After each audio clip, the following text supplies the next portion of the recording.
Nosso projeto, ele trata de ações interdisciplinares. E a história da ciência é, por essência, um campo interdisciplinar.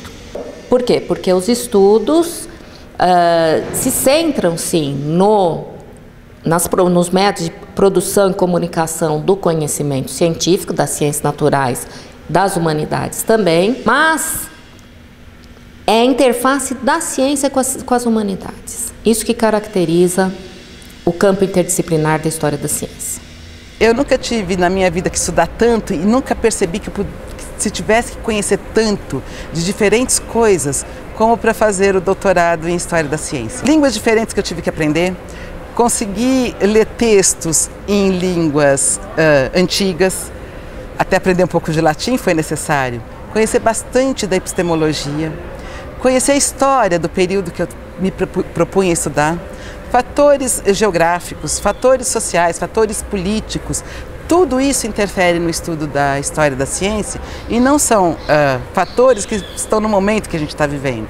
São outros tempos, outras mentalidades, outras necessidades que a gente precisa começar a perceber. Um dos conteúdos que é pedido para os alunos do segundo ano do ensino médio é para trabalhar o tema água, química e hidrosfera. E aí a minha maneira de dar aquilo era simplesmente apresentar os corpos aquíferos, falar sobre como que a água é utilizada e simplesmente já pular para as partes mais técnicas da química. Depois disso, eu consegui reformular minha aula para inserir a história da ciência.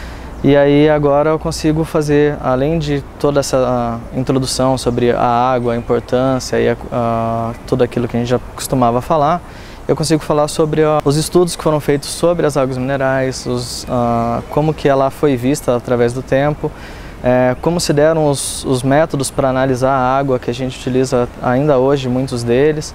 Então eu consigo dessa forma passar todo esse conceito como uma construção. As transformações mais importantes que eu vejo para o professor é esse acréscimo de conhecimento que ele adquire, e é um conhecimento fantástico, né? É um conhecimento que não faz parte, de maneira geral, das currículos dessas disciplinas, né?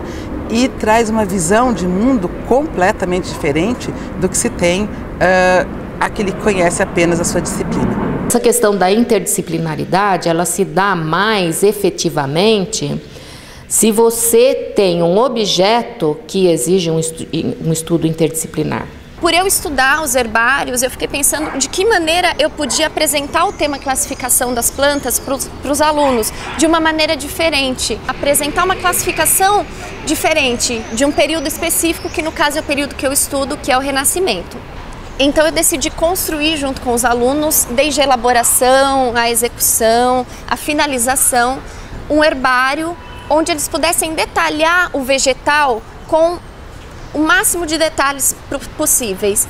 Eu ajudei os alunos ali a que eles entendessem esse período do Renascimento e dentro dessa perspectiva os alunos puderam elaborar e construir esse herbário. Esse trabalho, ele não foi voltado para a interdisciplinaridade, porém ele acabou se tornando interdisciplinar. Primeiro porque os alunos eles gostaram muito do tema que a gente estava tratando do Renascimento, então eles procuraram com o professor de História um pouco mais sobre o Renascimento. O professor de História interagiu um pouco com eles sobre esse período, sobre essa época, contextualizando realmente como era esse período. Eles tinham que elaborar uma introdução para o herbário e essa introdução, eles queriam que fosse uma introdução bem legal, bem com a cara deles. Então, eles foram até o professor de português e o professor de português ajudou nessa construção. E o professor de português ainda falou para mim, olha, eu fiquei até emocionado que os alunos vieram me pedir ajuda. Foi um trabalho que acabou se tornando interdisciplinar, mesmo não sendo a intenção, acabou envolvendo toda a escola. No decorrer do tempo, a gente percebe como o conhecimento foi sendo transmitido, como ele foi sendo modificado, como ele foi sendo gerado até chegar nos dias de hoje. Então isso é fascinante, isso altera realmente o conhecimento que se pode ter e a maneira de encarar as coisas do mundo no que diz respeito à ciência, claro. A visão que normalmente os alunos apresentam de ciência é aquela de uma coisa extremamente exata, que você soma e dá sempre o mesmo resultado, que a experiência é o critério de chegar a uma verdade absoluta, de que o cientista é aquela pessoa com um jaleco branco que dá todas as respostas para você e que ele é quase como se fosse a pessoa que porta todas as verdades da vida, né? Então, se você ouviu de um cientista, então tá certo. E é assim, o que é um cientista? Porque é uma questão que a gente envolve tanto na hora que a filosofia vai discutir o papel da ciência para a humanidade, como da própria sociologia enquanto uma ciência humana. A gente fez então um trabalho, eles tinham que sintetizar o que é ciência, como que a gente concebe ciência, qual que é a diferença, como que o cientista se coloca perante a sociedade, até que ponto esse cientista ele tá exercendo um papel de cientista, até que ponto ele está exercendo outros papéis sociais perante a sociedade. Esse trabalho dos nossos professores aqui, eles tiveram sim um impacto em várias escolas. Desde os alunos mais ativos, né, comentando com os outros, isso a gente tem um retorno. Tem escolas que têm uma acolhida por parte da direção, né, da coordenação, tem outras que nem tanto, mas que sempre causa assim algum, né, mexe com alguma coisa. Quer saber o que o professor está fazendo, o que os alunos estão fazendo, o que estão lendo. Inclusive, um dos colégios tem um trabalho interdisciplinar, né, de química com letras, que vai abordar então esses campos e realmente construir uma abordagem nova para a escola, né? E não necessariamente porque os professores são amigos, eles até são amigos, certo? Isso aí, lógico, você não consegue trabalhar tão bem com pessoas que sejam inimigas, mas não é por isso que pega. É por quê? Porque o objeto que eles estão estudando é comum.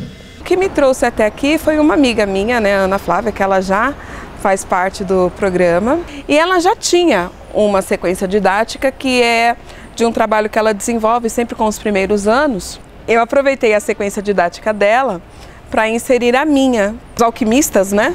Cada um tinha a sua linguagem e para universalizar tudo, para oficializar, assim, digamos, a química na história, foi preciso uma unificação.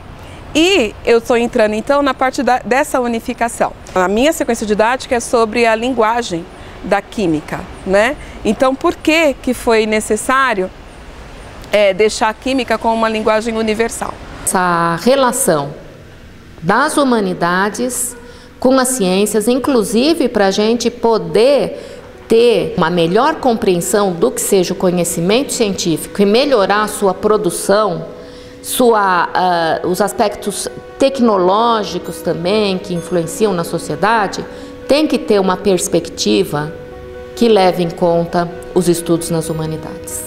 Quando o aluno chega na sala de aula, principalmente na minha disciplina, a física é sempre colocada num patamar acima, né? Todo mundo imagina que a física é muito difícil. Existe essa ideia pré-estabelecida de que a física vai ser difícil, de que a física é para gênios, a física é para poucos. Humanizar a física é muito importante também para que o aluno consiga se apropriar desse conhecimento. É muito difícil mexer com coisas que estão muito sacramentadas, que têm suas rotinas, mas sempre tem algumas aberturas que o professor sabe como usar. A história da ciência é por si interdisciplinar. Eu preciso de recursos de outras áreas de conhecimento para poder constituir o meu objeto em história da ciência. O ensino também é uma área por si interdisciplinar. Sem esse trânsito entre as disciplinas, eu não consigo nem ser professor e nem conseguir contextualizar a história da ciência para o meu aluno. A abordagem interdisciplinar que a história da ciência oferece te leva a essas reflexões questionadoras e capazes também de te ver o mundo de uma maneira diferente. A questão do professor assumir a sua competência, usar os seus saberes pedagógicos que ele construiu na sua experiência e na sua formação inicial e continuada, isso eu acho que ninguém consegue bloquear. Isso faz parte de um professor atuante, de um professor que está buscando um ensino melhor.